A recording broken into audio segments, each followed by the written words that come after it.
Ooh, have you ever had something happen where that event in itself is not something that is negative, but something during that event happens that creates a negative response for you? So I'm going to give you an example of something that happened to us while we were in Hawaii for our son's wedding. But basically, here for episode number 56 of Releasing the Badass in You, we're going to talk about why it takes time to feel safe again after you have had a negative experience. So, our brain is wired for survival, right?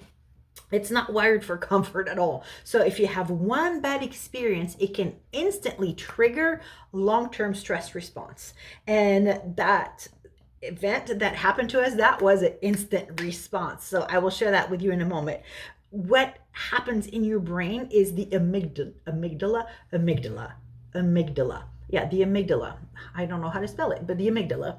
It is your brain's alarm system. And so it stores that emotional memory to protect you from future harm. And then the hippocampus, it helps to remember the details. So the when, the where, the what was happening, right? So you can avoid similar situation.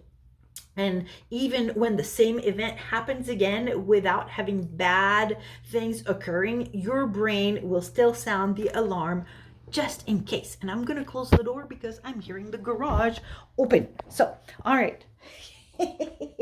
Come with me here as I close the door and you can see the map so I can learn where things are at.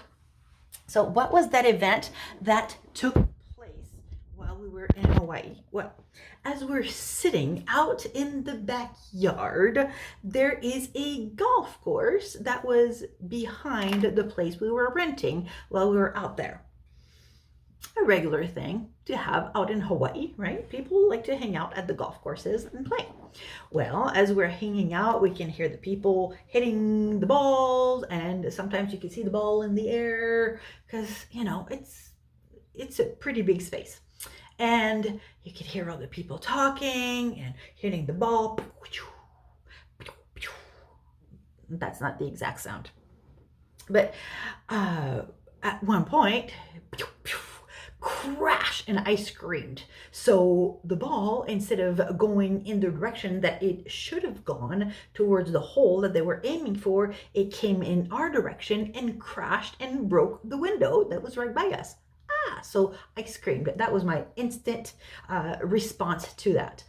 And thankfully, the folks that caused that accident, they didn't run. It would have been kind of hard for them to run with the golf cart. They can't go that fast. But we spoke with them, and it was the teenage or the young adults that one of the young adults that had caused the accident, and they were there with their parents. And oh my goodness. So yeah, I'm not going to go into that part of the story. I'm not going to go into that part of the story. But anywho, so hearing the sound of that ball just getting hit and then the instant crash of the window right by us, right? Poof, that is one of those things where the hippocampus is remembering all those details. And so after that, as we're sitting outside and we hear that of the ball getting hit, we'd be like, oof, oof, oof. And it's like I'd even be like grabbing stuff like, oh. So we got to the point of just going inside because this is the actual ball that broke the window, that came in our direction and went crashing. And so I decided to keep the ball because I wanted to use that as a reminder of how quickly a small event can change how you react emotionally to something.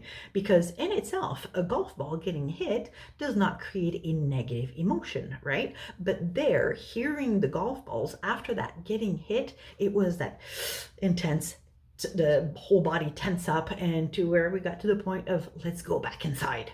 And it took a while after that, over multiple days, that we were actually relaxed again. Because guess what? How many times did people hit balls for golfing while we were there versus the number of times that one hit the window?